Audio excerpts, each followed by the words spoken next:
In Senegal, it's emerged that the veteran president Abdoulaye Wade will have to face his rival Macky Sall, his former prime minister, in a second-round runoff vote. Well, joining us tonight, Dr. Doudou Sidibé. He heads Abdoulaye Wade's campaign here in France. Also in the studio, Amadou Gueye is a political strategist and a member of the opposition Socialist Party in Senegal. In Dakar tonight, Adama Gueye is a political analyst. In London, Paul Melly is at Chatham House, an author of the book Senegal's Elections Towards Dictatorship or Consolidating Democracy. And in New York, Dan Babou is a Senegalese journalist who writes for the Sud Quotidien. Many thanks again to you all for being with us. Perhaps we can go back to you, Dan Babou, in New York. Before the break, we were talking about whether or not Abdoulaye Wade will go quietly if he loses the second round vote. What are your views? I didn't get the last part of your question, but I remember what we were talking about. If we were talking about if Abdoulaye Wade wanted to groom his son Karim Wade, yes or no, the answer is yes. I will tell you why. Since he gave him the organization of the Islamic Summit, all the Senegalese economy was weakened because of all the available cash money was drawn to that summit because they accepted money from the Arabic country. They didn't get enough for the project they had. And for that reason, to give Karim a record that this guy made that for the country, and all the money that was available that was supposed to finance the small businesses was drawn there.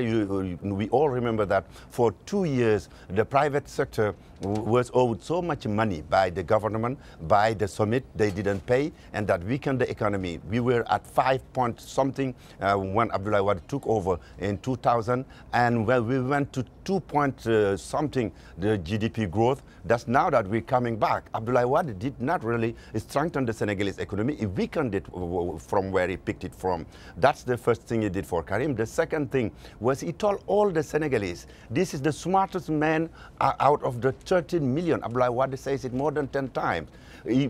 Karim is in charge of more than 25% of the Senegalese budget today with all the ministry that he controls. And Abdoulaye Wade said on January the 25th in the Financial Times interviews that I'm running, but I'm not going to end my term, and I'm going to relinquish power to younger people, and all these, I will go to retirement with them.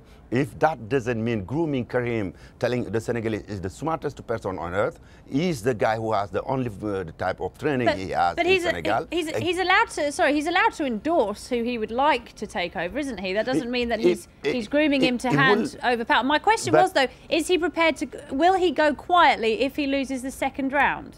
Oh yes, oh yes, oh yes, oh yes. I think Abdoulaye Wade is a brinkmanship. He can't go to the near the brinks, but he will never jump in. He will go to election. He will lose, and he will congratulate Macky Sall. I think so. And most of the things we have against him today, we will forget about it. We'll maybe remember the last call, which will be he did strengthen the democracy again. That's what mostly what people will remember. I will not relitigate this third term thing. I think 67% of the Senegalese have spoken on Sunday, and they told Abdoulaye Wade, you don't deserve a third term. I will not go back to that discussion about the constitution, but Abdoulaye Wade will go quietly and peacefully. It will hand over the power. All right, now let's talk about Macky Sall, who will be facing him in the second round. Now, the opposition movement, the M23 movement, as it's known, has been largely united in one aim, in that it wants to get rid of Abdoulaye Wade. Macky Sall, though, is part of the establishment, is he not? He was the former prime minister. He served under Abdoulaye Wade. And does he have the backing of the rest of this very fragmented opposition? Maybe you'd like to answer that, Paul Melly. Well, I think he will. One at a time, please, Paul Melly. I think he will attract the backing of the opposition because, firstly, the election rules mean that if he goes into the runoff as the opposition candidate, anybody who wants to oppose Wade will have to vote for him. There won't be anybody else. But also, he's been very successful in developing quite strong grassroots support, both in poor areas of Dakar. And it's striking that when you talk to people in the street in Senegal, in fact, over the last year or 18 months, time and again, people will cite Macky Sall as the politician they think who could compete against Wade, the politician who has some understanding of their concerns, but also outside in the country. Macky Sall has been touring villages across the country for the last couple of years, building up a grassroots base, building a profile among villagers and among townspeople, and he's got a sort of national reach which not all of the establishment politicians have. And for example, he's a northerner, but he's the mayor of a town in the centre-south, Fatick.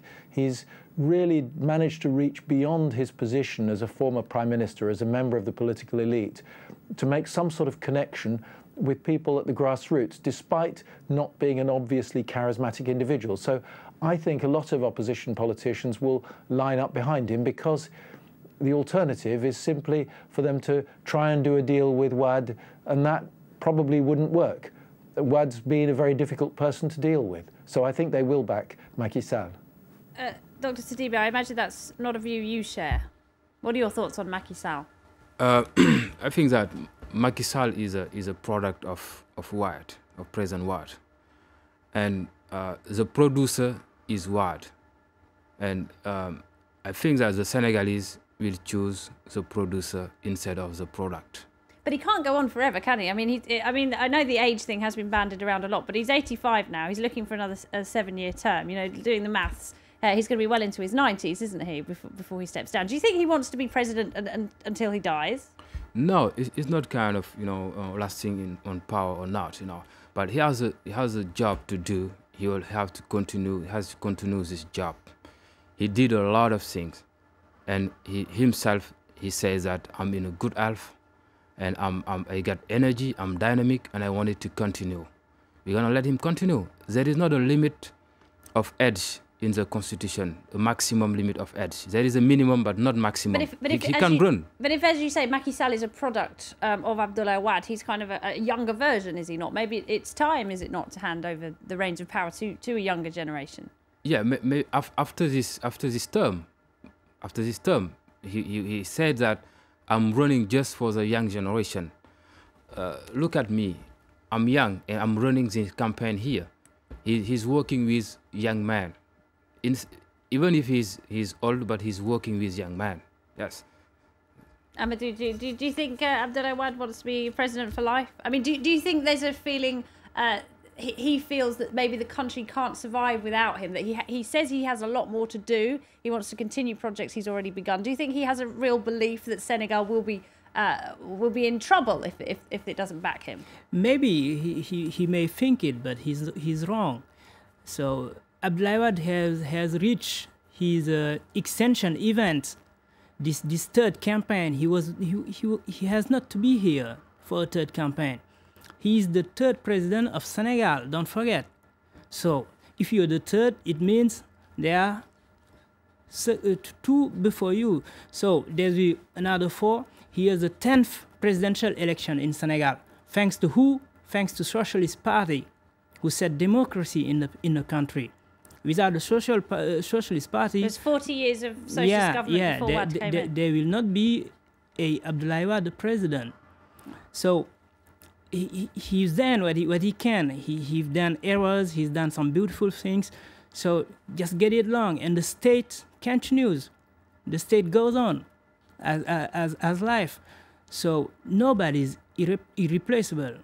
Adama Gaye, I just wanted to get your views on Macky Sall. What are your thoughts on him? Is he an establishment figure? What can he bring to Senegal that's different? Listen, I think that it's good to have a fresh air. Young leaders are needed in Africa. Also, it is essential that for the sake of democracy and constitutional rule, that nobody, no matter how effective you are, is allowed to run on and on and on, as Abdoulaye Wade is trying. Nobody is irreplaceable, as the gentleman who spoke just earlier said. But there are some issues that need to be raised, including concerning Mr. Macky Sall. The first thing is that, how did he manage to garner such an amount of money to run his expensive campaign? Who are his principals, those who supported him? Is he going or not to be a puppet of France or of these business people like Bolloré and some of these people in the Freemasonries, because people suspected him to be part of it? Will he be strong enough, really to show enough strength to get rid of some of his people surrounding him and trying to continue the wastage that was done by this Democratic Party of Abdoulaye Wade during the 12 years that we just have completed. I think there are real questions, legitimate questions that need to be raised when it comes to Mr. Macky Sall. When he was in power, he accepted everything that Abdoulaye Wade wanted. He ran his campaign of 2007, and people said that that campaign was fraudulent. So you cannot just give him a carte blanche and say that this guy will bring a fresh air. I think that we need to build institutions, strong opposition, solid media institutions, solid watchdogs to ensure that no matter who take over from Abdoulaye Wade, if Abdoulaye Wade is defeated, will be watched so closely. Because what happened in the year 2000 when Abdoulaye Wade arrived, people expected him to be a messiah. It was not the case. I don't believe in that. We need institutions, and Macky Sall needs to be from the whole day monitored very closely. Right. Would you like to have seen Youssou N'Dour run in this election? Oh, listen, Youssou N'Dour is a very popular figure, but I think that we need really to have things that are clear, because he's accepted by the international media, some of these think tanks, some of these international bodies. But I think that at home, some of the issues at stake needs to be addressed in an earnest manner. Of course, it is right as a Senegalese citizen to run for this, but I don't think he's qualified to run this country, because it's more complex, much more complex than running a music group, band, or a group of media. In addition, also, I think that we are in this situation because Mr. Abdoulaye Wade. Well, he does run several successful businesses as well, doesn't he?